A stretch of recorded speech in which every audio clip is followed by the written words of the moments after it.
Close Up, Governor Reynolds takes aims at books in schools, why she thinks lawmakers need to step in and change the way libraries select the books on their shelves. COVID cases reach levels not seen since 2020. What Governor Reynolds thinks is next in Iowa's battle against the disease. And changing Iowa's tax code, the bold plan Governor Reynolds proposes to cut income and corporate taxes in the state. One-on-one with Governor Reynolds, next on Close Up. This is Iowa's news leader. This is KCCI 8 News Close Up. Good morning and thank you for joining us. KCCI Chief Investigative Reporter James Stratton sat down one-on-one with Governor Kim Reynolds to ask questions on a wide range of topics. A hot button topic: controversial books in school libraries. In recent weeks, school boards in Urbandale, Indianola, Waukee, Johnston, Ankeny, and West Des Moines have looked at removing some controversial books from their libraries. In many cases, the books deal with LGBTQ issues and use descriptive, sometimes vulgar language. Iowa State Senate President Jake Chapman brought up the subject earlier this month on the opening day of the Iowa legislature, referring to a sinister agenda. He claims some teachers are disguising sexually obscene material as desired subject matter. Now, Governor Reynolds herself made the book controversy part of the Condition of the State address she delivered before the Iowa legislature on January 11th. In her address, Governor Reynolds said some school administrators are ignoring the problem or not listening. She says educators believe it's their responsibility to push their own worldview. She added parents noticed that schools were buying and teaching with books that contain sexually explicit material involving minors. Well, James asked Governor Reynolds about her position on the issue. During her answer, she read a passage from this book, All Boys Aren't Blue, which was written by George M. Johnson. He describes the struggles of growing up black and queer. The governor read a passage from the book and explained why she's concerned about kids having access to books like it. Your colleague, Senate President Jake Chapman, I want to read this question just so I don't get the comments he said mixed up. Said, quote, the media had a, quote, sinister agenda to normalize, and these were his words, sexually deviant behavior, including pedophilia.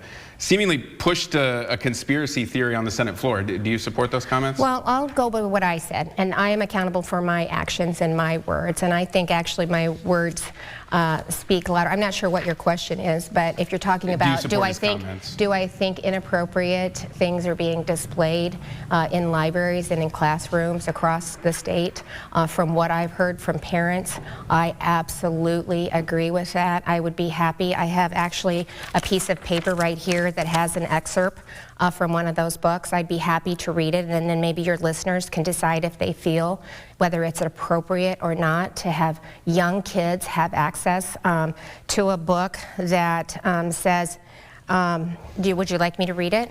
Sure. Okay, you told me to take my pajama pants, which I said to take off my pajama pants, which I told you which I did. You then took off your shorts, followed by your boxers. The governor then read a passage from this book, All Boys Aren't Blue, a book about being black and queer and growing up. She takes issue with a sexual encounter described inside.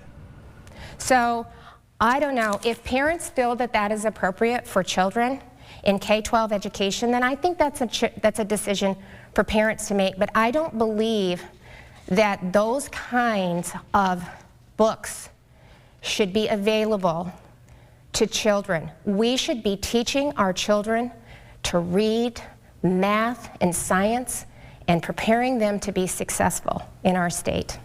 And that's what we need to focus on. We are not where we should be. And it's not for the lack of educators and teachers working hard in classrooms every single day.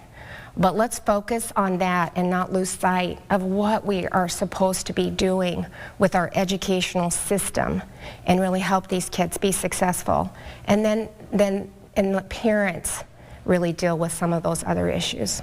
You highlighted or said there should be some sort of quick review process. Right. What does that review process look like? Well, and should that come from individual boards rather than the state as a whole? Well, if you know the process right now, it already comes from the Department of Education. So this is a process that's put together by the Department of Education and then provided to school districts across the state. So I asked the school board to take a look at it and see if there's a way that we could streamline it and maybe condense it, and then to give school boards a timeline in which to get that done. So, we believe that there should be transparency, not only in the curriculum, but that the books are in the library. They already provide that information to the Department of Education. So instead of inward facing, we forward face out and give parents access to that information. There's already a process in place. As I talk to multiple parents across the state in the different meetings that we've had here, they said that they feel like they're being put off by the school board. They're delaying, they're not getting an answer, they don't feel like they're being heard. And so I said, let's have a process, give the school boards kind of the ground game, and then say that you need to, give these parents some kind of a response in 30 days, which seemed reasonable. And then if they didn't feel even like they weren't satisfied with the response, and again, it's not going to me, then they would have the opportunity to appeal that to the Board of Education, just as another recourse to make sure that, parents matter. And parents, these are the parents' children. They're not ours. They're not the government's. They're not the school districts. They're the parents' children, and they have a right to say, to weigh in on their children's education. I think the thought is then, and I'm not defending what you said in your comments regarding the book, but I think the thought is then if a parent does have a choice, that book is just on a shelf. A student doesn't have to withdraw that book or check out that book. I don't think that's appropriate. That would be rated R if it was in a movie theater. I've had school districts that the parent that read that out loud took it down because they themselves said it was inappropriate. And if you're a parent and that's something that you decide is important for your child to know and to talk about, then that is up to you as a parent. So, that's your decision. Sure. But school is a place to learn and to be taught not how to think, or not what to think, but how to think. And that's what we need to get back on and focus.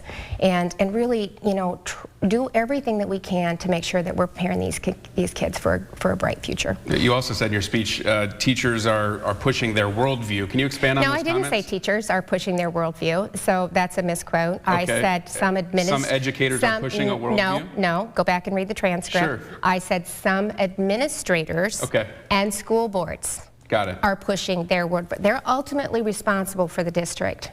Sure. And so that's where that's how I talked about that in the condition of the state. Okay. Can you expand on the worldview part of it? Yeah, just like that. If they're pushing whether it's books like that, critical race theory, just different things that we've become aware of with COVID. I tell you that we learned a lot with COVID. And one of the things that I think it provided was really just a front row seat to parents to give them a view of what was happening in education today. Well, the Iowa State Education Association, an advocate group for educators across the state, says school boards and school districts are already accountable to the parents they serve. Last week, KCCI's Rhea Spigner talked with ISEA President Mike Baranek. He said schools already use several options to keep children away from material their parents find objectionable. School districts already have committees in place to review curriculum. Now, on the issue, you heard the governor read part of an excerpt from one of the books that sparked controversy in several Iowa school districts. Coming up tonight on KCCI 8 News at 10, we're going to take a closer look at the book in question. You'll hear the governor read the entire passage, learn more about the book, and how the author responds to what is happening in Iowa State House.